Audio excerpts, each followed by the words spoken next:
The damage bill from the February floods just keeps rising. The cost of insurance claims across Queensland now almost $2 billion. And it's causing huge delays on construction, both flood-damaged repairs and the building of new homes. 1.5 metres of rain has fallen on Brisbane in just 5 months, a 12-year high, the worst of it in the February floods. The insurance bill from some 107,000 claims, now $1.82 billion.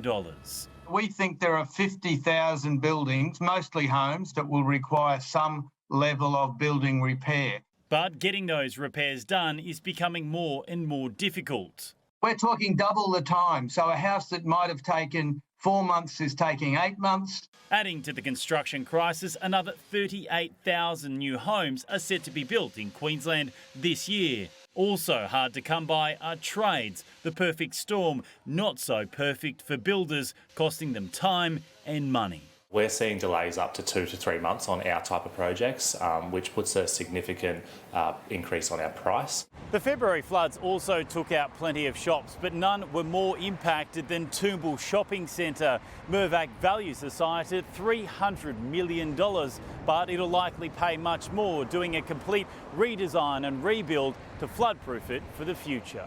Mirvac commissioning architects to redevelop the site into a residential, office space, hotel, dining and shopping precinct, albeit with a much smaller retail footprint. There is car parking there and it's raised car parking, so the retail offer has been moved away from that area and moved further up the hill. Shannon Marshall-McCormack, 9 News.